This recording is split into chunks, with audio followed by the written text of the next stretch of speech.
ఈరోజు ఆరాధన వాక్యంగా ధ్యానం చేసిన మొదటి అధ్యాయము 8 నుండి 14 వచనాలను ఒక్కసారి ధ్యానం చేద్దాం మనసు పెట్టి. ఇక్కడ చదవబడిన ఈ లేఖన భాగాన్ని ఒకసారి మనము ఆలోచన చేయాలి. ఏమంటున్నా, ఈ 11వ వచనము ఈ నిర్గమాకాండము మొదటి అధ్యాయములో చెప్పబడుచున్న ఈ మాట సారాంశం ఏంటంటే, ఇశ్రాయేలీల మీద భారము ఎక్కువగా మోపారు. ఆ భారము చాలా ఎక్కువగా ఉంది. ఆ భారము ఎంతగా ఉంది అంటే, వారు విసిగిపోయి ఇక మేము చనిపోతే బాగుండు అన్నంతగా. ఈ ఐగుప్తీయులు ఇశ్రాయేలీల మీద ఎటువంటి భారము పెట్టారంటే, వారి ప్రాణము విసిగిపోయేంతగా 14వ వచనంలో చివరిలో ఉంది ఆ మాట. ఎందుకు అంటే, వారు ఎంతగా హింస పెడుతున్నారో, ఎంతగా వేదన పెడుతున్నారో మనకు అర్థం కావాలి. స్నేహితులారా, వినండి ఈ మాట. ఆశ్చర్యకరమైన విషయం చూడండి. వారు ఎంతగా శ్రమ పెడుతున్నా, ఎంతగా ఇబ్బంది పెడుతున్నా, ఇశ్రాయేలీల ప్రజలు ప్రబలుతూనే వస్తున్నారంట, ఆశీర్వదించబడుతూనే వస్తున్నారంట. వారి మీద చాలా వేదనకర భారము మోపబడింది.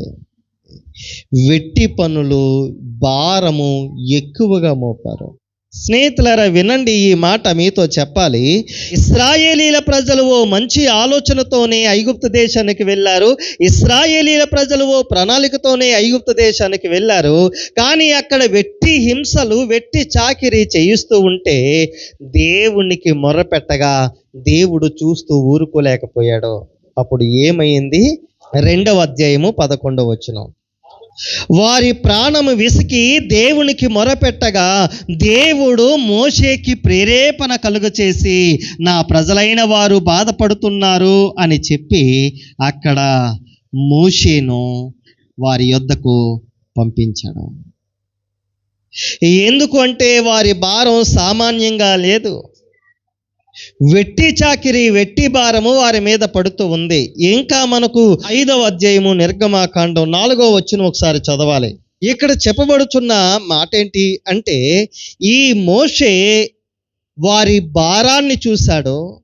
ఆ భారం చూసి ఫరోతో మాట్లాడడానికి మోషే అహరోను వెళ్తే, ఈ మోషే అహరోనుతో అంటున్నారు, ఏ మోషే, ఏ అహరోను, ఏంటి ఎలా వచ్చారు మీరు? వీరి పనులను ఎందుకు ఆపుతున్నారు మీరు? వీరి పనులను ఆపకండి. వారి మీద మరింత భారం పెట్టడానికి ఆ ఫరో చూస్తూ ఉన్నాడు. కారణం ఏంటి అంటే, ఇశ్రాయేలీల ప్రజలు ఐగుప్తు దేశంలో వారు ఒక అధికారంతో లేరు, బానిసలుగా ఉన్నారు. ప్రియమైన సంగమా, నా స్నేహితులారా, భారము మోస్తున్న వాని దగ్గరకు మోషే పంపబడినట్టుగా, భారముతో, పాప భారముతో ఉన్న మన దగ్గరకు యేసు క్రీస్తు ప్రభువు ఈ లోకానికి పంపబడ్డాడు. ఈ పాప భారము ఏమవుతుంది అంటే, అలనాడు మోషేతోటి దేవుడు ఇలా సెలవిచ్చాడు.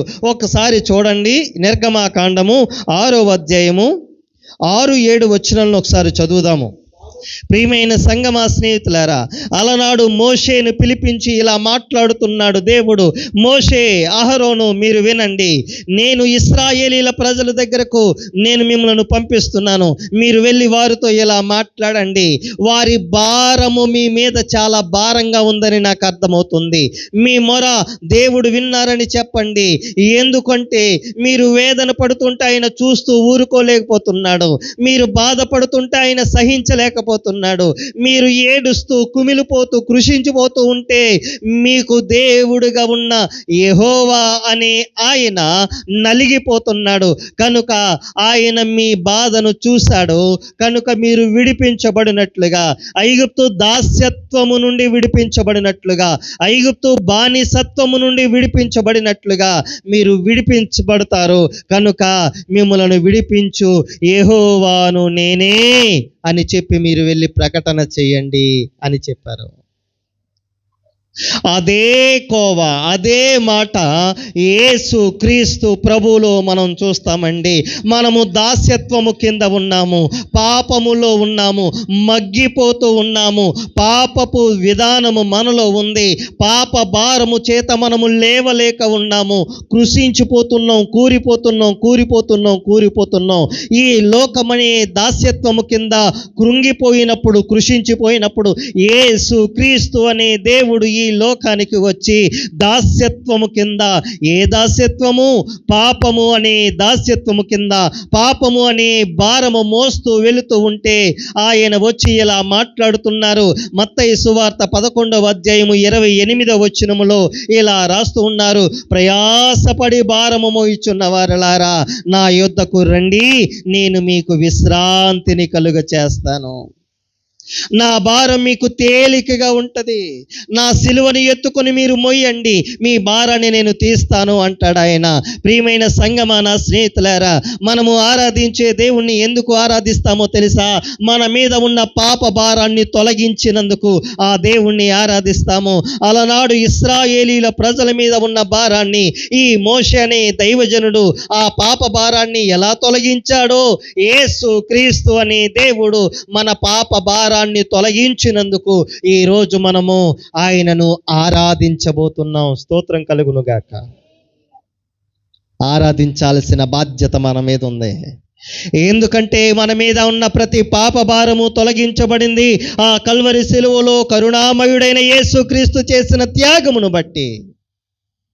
ఆ దేవాతి దేవుడు కలిగి ఉన్న ఉద్దేశాలు, ఆ దేవాతి దేవుడు చేసిన త్యాగము, ఆ దేవాతి దేవుడు చేసిన ఆ శిలువ యేగానికి ప్రత్యున్యాయముగా మనలను స్థిరపరుచుకున్నాడు, సిద్ధపరుచుకున్నాడు. ఆ గొప్ప దేవుని యొక్క ఆలోచన ఎంత విశేషకరమైనదండి, ఎంత గొప్పది. స్నేహితులారా, అడుగుతున్నాను ఈ ఉదయకాలమున, మన పాప భారము తొలగించిన దేవుణ్ణి ఆరాధించడానికి సిద్ధమేనా మనం? ఆరాధించడానికి సిద్ధమైన మనసు కలిగిన వారమేనా మనం? ఆలోచన చేయాలి. మరి ఆరాధించడానికి సిద్ధమైన మనసు కలిగిన మనతో ఆయన మరో మాట చెప్పాలనుకుంటున్నాడు. ఏమని చెప్పాలనుకుంటున్నాడు? మీరు విడిపించబడ్డారు. పాపమనే దాస్యత్వము నుండి, పాపమనే భారము నుండి మనము విడిపించబడ్డాము కదా.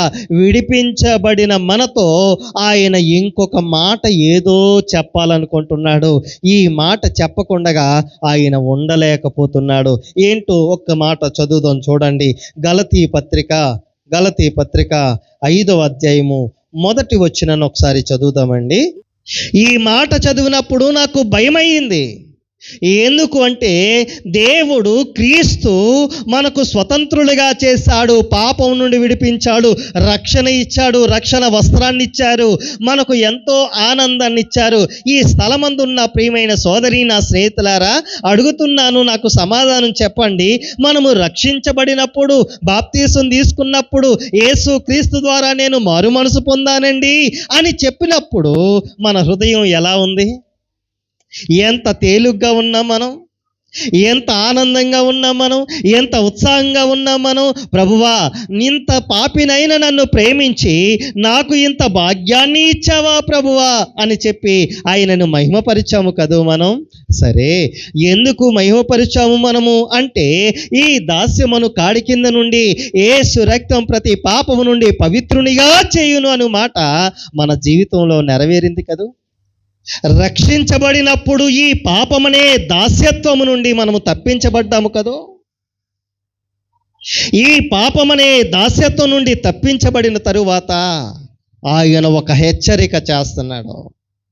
ఎందుకంటే క్రీస్తు అనే దేవుడు వచ్చి మన ప్రతి భారాన్ని తీసివేసి మనకు ఇంకా ఏ భారము లేకుండగా ఆయన కాడి ఎత్తుకొని మోస్తూ ఉండు, ఇక నీకు ఏ భారము ఉండదని ఆయన మాట్లాడుతూ ఉన్నాడు. బాగానే ఉంది, కానీ ఓ ప్రమాదం ఉంది, జాగ్రత్త. ఏంటి?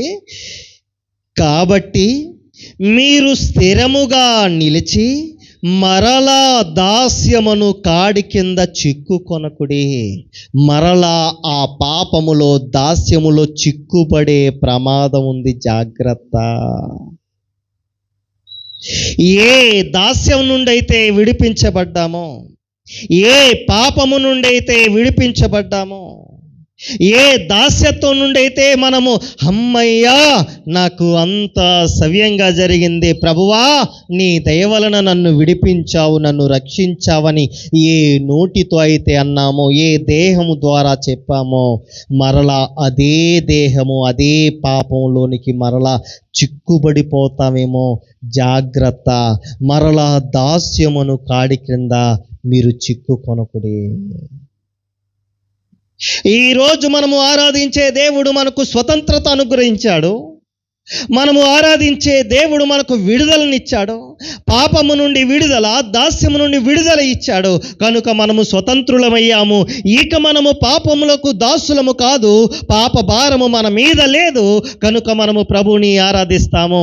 అలనాడు ఇశ్రాయేలీల ప్రజలను మోషే ద్వారా విడిపించినట్టుగా ఈనాటి ప్రజలమైన, ఈనాటి ఇశ్రాయేలీలమైన మన ఎడల ఆ యేసు క్రీస్తు అనే దేవుడు వచ్చి మనకు విడుదల అనుగ్రహించిన నందుకై ప్రభువుని మనము ఆరాధిస్తాము. ఆయన మనలను విడిపించిన దేవుడు, మనలను సజీవులుగా ఉంచిన దేవుడు, శ్రమల కొలిమిలో నుండి మనలను తప్పించిన వాడు, దాస్యత్వం నుండి వెట్టి చాకిరి చేసే పరిస్థితి నుండి మనలను తప్పించి, శ్రమల కొలిమిలో నుండి మనలను తప్పించి ఆయన వాక్యపు వెలుగులో మనలను జీవింపచేసిన దేవుడు. అంత గొప్ప దేవుణ్ణి ఆరాధించబోతున్నాం. ఆ శ్రేష్ఠుడైన దేవుణ్ణి మనసారా ఆరాధన చేద్దాం.